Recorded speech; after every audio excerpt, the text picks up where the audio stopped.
Hello, podcast listeners. Are you ready to advance your career in healthcare? Then join us at the Women in Medicine Summit, a 2-day power-packed event designed to propel you forward.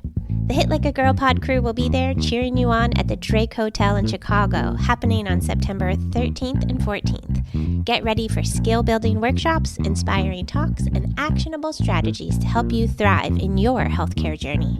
Here's the best part. Use code REFERRAL5 at checkout to snag your ticket at a special discount. We can't wait to see you network, learn, and grow alongside other amazing women in medicine. Secure your spot now at womeninmedicinesummit.org and enter the code REFERRAL5 to unlock your exclusive discount.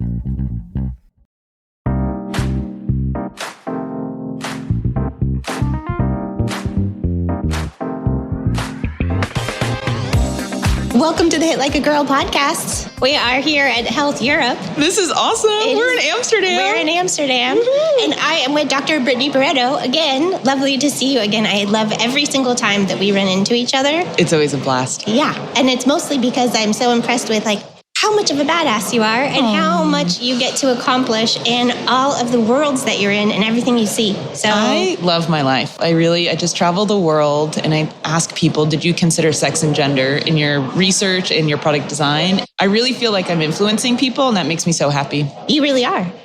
I mean, you make a huge difference. And I know that it shows up because when you go places now, and I get it probably a fraction the way that you do of people that feel like they know you. Yeah. People really, they're like, hi, Brittany. And I'm like, oh my gosh, who is this? And they're like, oh, you don't know me. Yeah. Just yesterday, there was a girl in our workshop. She was like, you've come on so many runs with me. And at first I was like, oh, she listens to my podcast on her runs. That's so nice. So cool. That's so I'm a companion. I love that. I love it that when people feel that they get to know you, but they also respect you. Yeah, that's so fun. I think that it's this mixture that and it's not just kind of how I am. I'm a scientist, so I know what I'm talking about, and I have all these data and facts, and I can get really nerdy. But at the end of the day, I'm just some lady who enjoys talking about women's bodies and anatomy, and I make it just really comfortable and fun. And people are like, oh, what a special combo. And for me, it's just natural, Well, it's very authentic. And I love that you bring us with you because I feel like I've seen you at your doctor's office, in bathrooms, and all of the different TikToks that you do that you're like, I am going to share with you the absurdity that I am seeing. Yes. And in such a catchy way. So it's great. It's very educational. And I feel like that's what we kind of all need is accessibility to the reality and not something that is, super polished. To be honest. Yeah. I actually love that about TikTok now is authenticity is doing the best. In fact, videos where you're looking directly at the camera are not doing as well as if it's just a side angle and you're living your life. In fact, my best videos are demos, even with the audio off.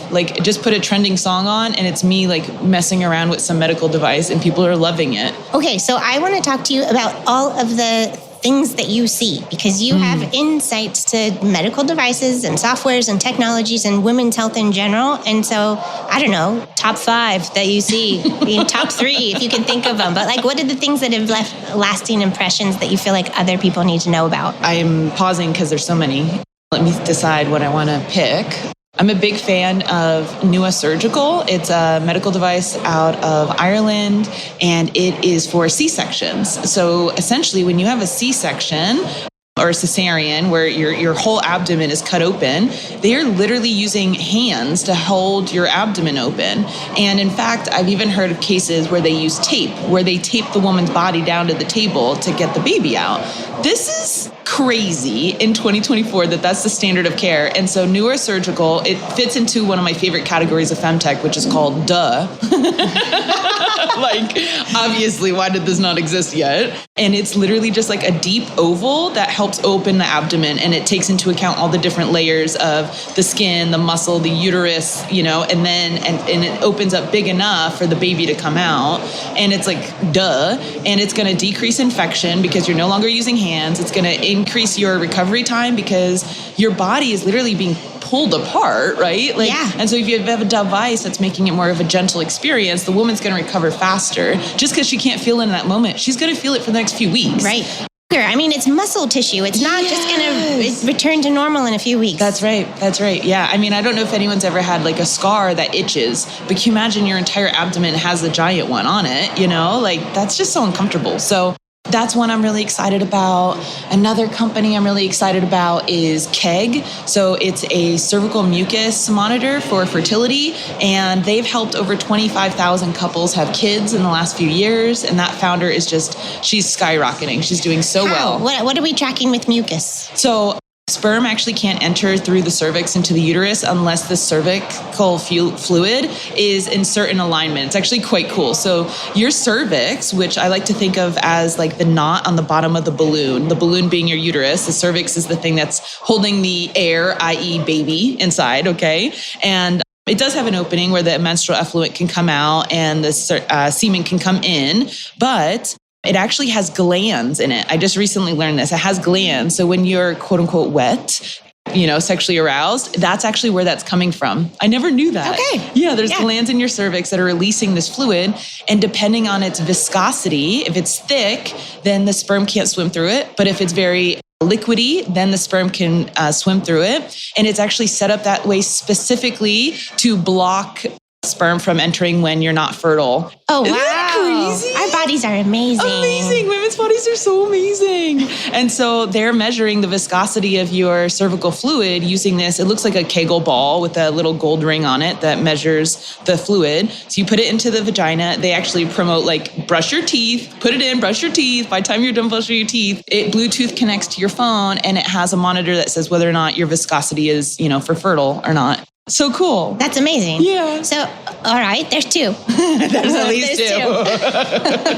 I know we have other stuff to talk about. I want to talk about my book too. Yes, I know. Well, okay, so you've been doing a ton of research. I want to hear how you are transitioning all of that information that is in your mind out into the world. How has been the book writing process going for you, for one? Because that's a huge undertaking. It is. Thank God for AI, and I'll tell you more about how I've used AI to write it. But the book is called Unlocking Women's Health, Femtech and the Quest for Gender Equity. And it's an introductory book to innovation in women's health. So anyone who's like, what is Femtech? Or I'm interested in this topic, this is the book they should read. Essentially what I've done is given an introduction to what is Femtech, and then I cover 16 categories of health and women's health. And it's essentially not a deep book in terms of like, there's only, 20 pages on breastfeeding and there could be 20 books on breastfeeding, right? Only 20 pages, but I mean, come on. Yeah, right. But it doesn't go through all the examples and all the innovations, but it gives you an introduction to all of these things. And then you can go and deep dive further into whatever topics interest you. But essentially what I did was I took 100 founders from my podcast, transcribed their episodes, and then put them into the book. So it has 100 founders that are highlighted. And that's really honestly like my whole business is I prop up Femtech founders. I see what they're doing. I think it's incredible. And I just provide them a platform to be seen. So that's essentially the book is the same concept.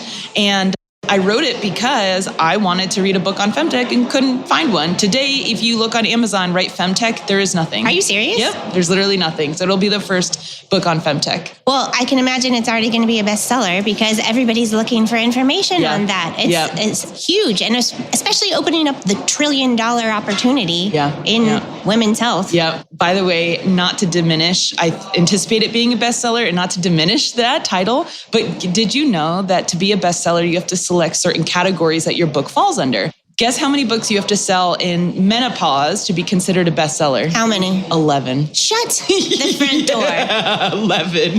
That's how underserved it is. That like there's like not a lot of books and publications coming out. That actually makes me wonder, like, what are the actual categories that is Femtech a category? No. Right. No. Yeah. So what categories do you choose? We're gonna do like menstruation. My publisher will pick them, but I was like, I want to really make sure we get bestseller. She's like, oh girl, don't worry. And I was like, I know, but I'm still worried. She was like, let me tell you. She's like, if we select menopause, for example, she goes, let me look, tick, 11 books. I was like, are you kidding me? My mom will buy 11 books for me to get that. I can't believe that there's that little information, even for publicly available.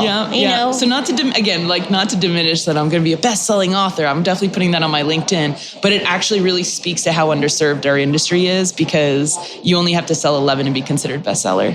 Okay. Well, when I think about just the underserving the aspect of it, Is that changing? No. I mean, yes, there's momentum, but what is it that you're seeing? Something I'm really excited about is actually universities are going to use my book for courses on Femtech now. Fantastic. Yeah, the first ever introduction to gendered medicine studies. And yeah. I mean, because that's a conversation that shows up a lot, is that there's not that much curriculum for women's health. Yeah. And so, if we want to change the discourse, we actually have to change the root of the problem. How do we get that? And so congratulations on making that happen. That's massive. I'm so excited. So I used a lot of AI for transcribing the podcast episodes. And, ChatGPT is seriously the best thing for my productivity. It is amazing. So essentially what I did, here's a little inside AI secret that I did. I transcribed the episodes. And I mean, you can hear this. This is run on sentences. We're laughing. We're saying whatever.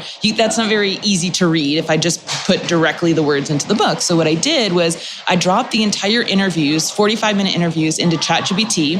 And then I said, respond to the following question as if you are Joy in her tone of voice. And I asked a question that I had asked in the episode. So the answer that Joy said in the interview is in there, but it gave me a 3-paragraph, succinct, complete sentence answer in your tone of voice. So the book has different attitudes and, words or whatever based on their interviews, but now it's succinct. So that's how I wrote the book. Isn't that's that incredible. So cool? Yeah, it's incredible. Go AI. I know. We are so fortunate to, at least for our own productivity. Yeah. Half the time, a lot of times I'm I'm about to interview so-and-so. What questions would make, here is her LinkedIn profile. Here is her about section. Here's all information about her or her company. Yeah.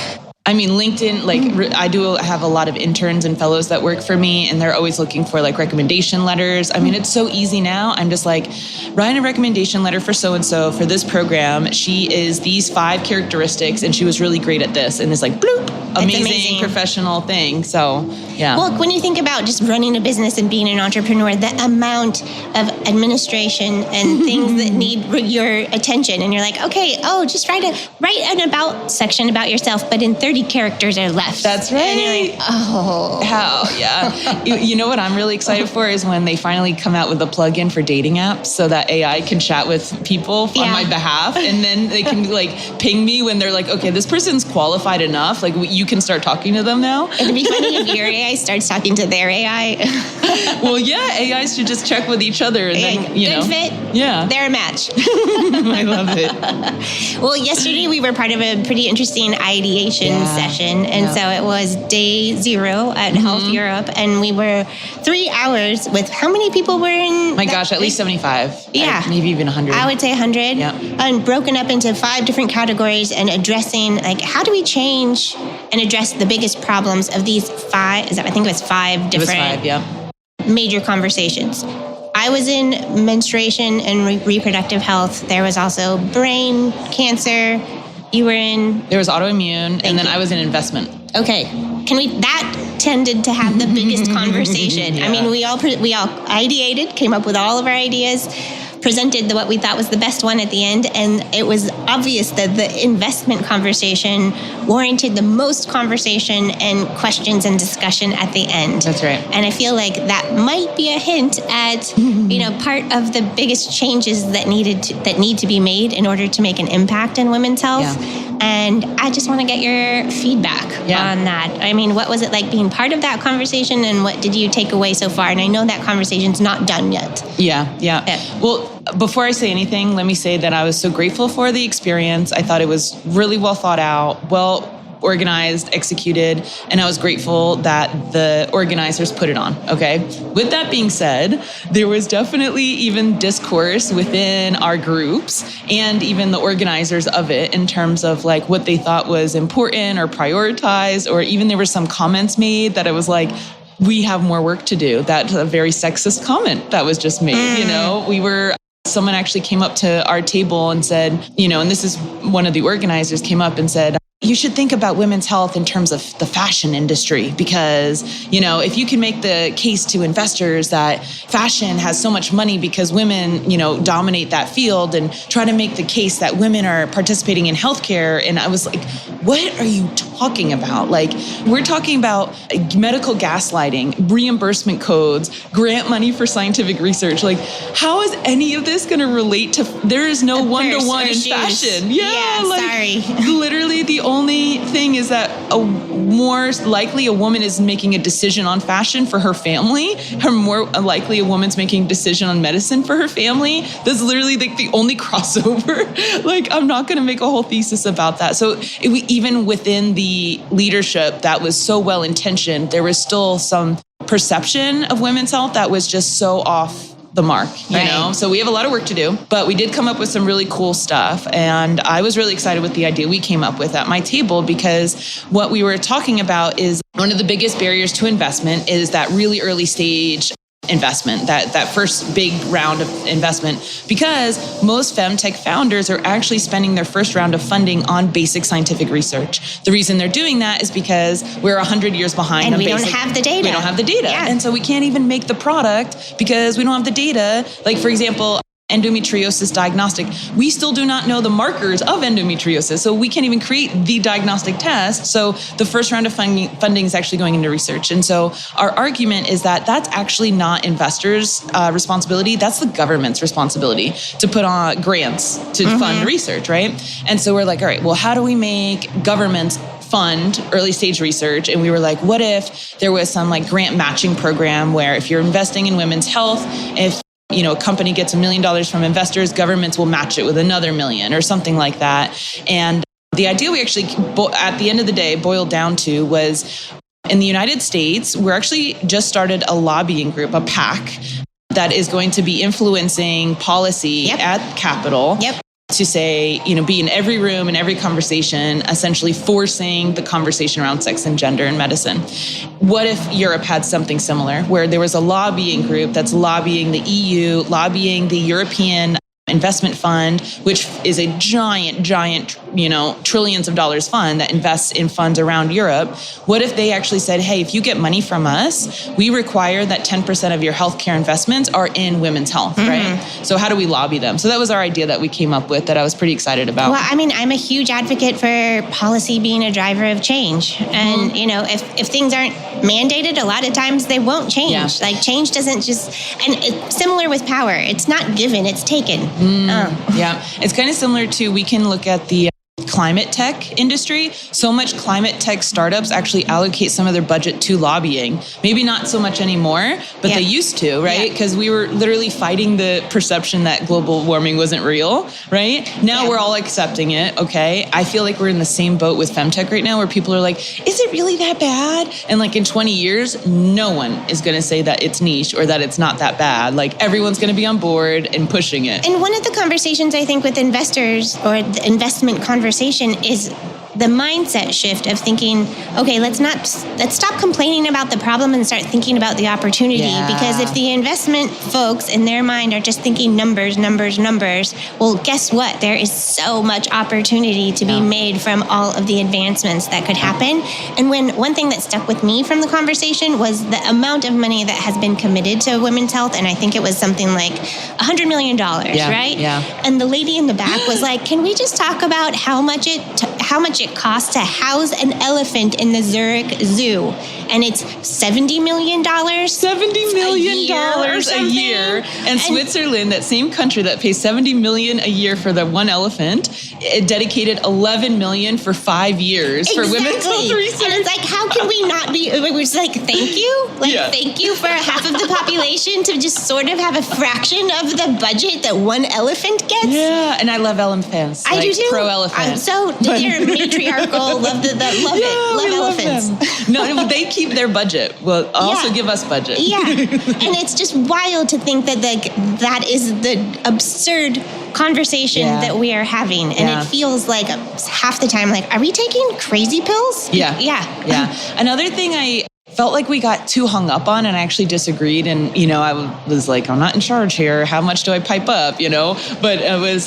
People kept saying like, well, we just need the data to show the exits. We need the data to show the market value. We need the data because as long as we have the data and the case studies, then the investors' emotions will be taken out and they'll just invest. And I just was disagreeing with that so much. I don't think that the emotions do get taken out. No, they never get taken out. No. I thought, honestly, so I got a job in venture capital about 6 years ago, and I thought I was going to learn about all this financial modeling, and I was going to see the real like quantitative investment decision making. There was that existed, but it was honestly at the end of the day not the thing that made it. It was important to get it to the deal to the table to show the market was there, that the business model was but the actual decision was based on how cool our general partners thought it was, because most of venture capital is about recruiting your friends to also invest, because if you're the only investor, it's not going to work. So you need to actually sell the deal to your peers, and then you also need to sell the deal to your investors in your fund so that they continue to fund you. And if you're talking about heavy menstrual bleeding and you have 3 white guys running a fund, how are they don't even feel like, even if they do feel passionate about heavy menstrual bleeding, there's not that many other people that are passionate about it. And so they need to think about their own success rate of like, how can I recruit other people to care about this? And so data or not, like I also, here's on a hot take, I think the Me Too movement has hurt us in terms of, I think that men are afraid of saying something stupid, whether they are intentional or not. It's actually a risk factor that they need to take into account in terms of, if I'm on a board of a vaginal microbiome sequencing company and I say something stupid, I might get sued, my fund might dissolve, and it's a big PR thing potentially. You know what? It's safer for me to just not be in a company where I have to say the word vagina. Right. So a couple things have shown up for me. One has been conversations where, specifically in investing, men have this opportunity to fail forward. And a lot of times, like, they fail and you're like, oh, guess what?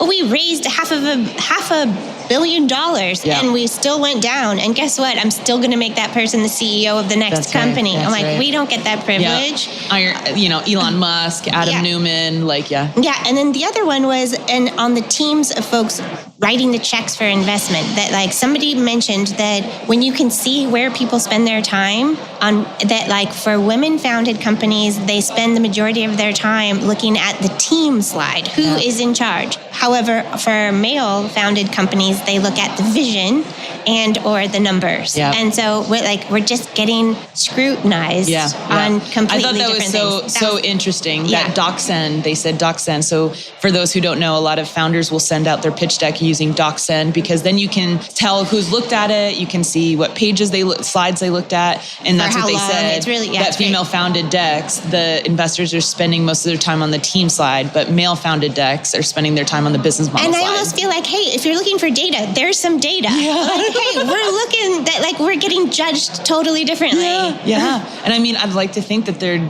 looking at our qualifications, I guess, but who knows what they're actually, I don't know. And I think that we're really, like, there's no doubt about it, we're up against the yuck factor. Like, we have a yuck factor just of people, and it has to do with how we name things. And, half of the population, the males don't menstruate. So if they don't understand it, they don't experience it, then like, why should we prioritize it? Like, well, because the other half of us. Some people were arguing like, well, if we can just educate them about it, then they'll know more about it and then they'll invest. And I'm like, investors don't know anything about like how to fly a drone on Mars, and they'll still invest in that company, you know? They trust that you are the expert in it, and again, if it's cool, like then they'll fund it crypto or blockchain or whatever, right? Like they don't actually know how that works. Good point. So, we could tell them all the day long about vulvas and breasts and how fallopian tubes work. That actually might not be, I think it's important to even try to get investment from them. But at the, if they don't even know what a fallopian tube is, you know, but they don't need to know how it works to make the investment decision, because they make investments in things they know nothing about all the time. And you can say the same about policy. And I brought this up about like ectopic pregnancies. And I'm just like, okay, so a lot of women's health conversations have to do with medical conditions, regardless of whether they want or don't want that child. And that doesn't seem to be taken into account. So I love to have audacious goals, and I have an audacious goal for changing policy around abortion and pregnancy. That's big, right? So here's the angle I want to work on. We today consider the first day of pregnancy as the last day of your period, which is on average 10 days before an egg is even released from your ovary. So we're calling you pregnant for almost 2 weeks before an egg is even able to be fertilized. Wow. And so when we talk about a 6-week ban, we're actually talking about a 4-week ban, because 2 of those weeks you weren't even actually pregnant. And the reason that they made this the standard was because back like 80 years ago or 100 years ago, they decided that women wouldn't be able to remember when they had sex or when they ovulated, but they would remember the last day of their period because they'd be so happy it was over. Oh. That's how women would remember. Oh. And so that's what they created. The standard of care was, when was the last day of your period? We're going to call the next day day one of your pregnancy, even though you weren't even ovulating yet, because we don't trust that you would know that or experience, remember having sex with your, partner or whatever. Isn't that wild? The unintended consequences of things like that. Yes, because if you think about it, a 4-week ban, then you're not missing your period yet, right? Right. And so that's the policy I want to change. I'm going to go in there and be like, this is literally just science. Like, whether you think I'm pro-choice or pro-life, obviously everyone knows what I am, but I'm just making an argument for science. I agree with you. I agree with you. So I love the audacious goals of changing curriculum and education. So you're like, I love that you are like, I'm in on that. And then also policy. I'm like, you are speaking my love languages. Yay, Brittany. Yeah. Whoa. Because this is,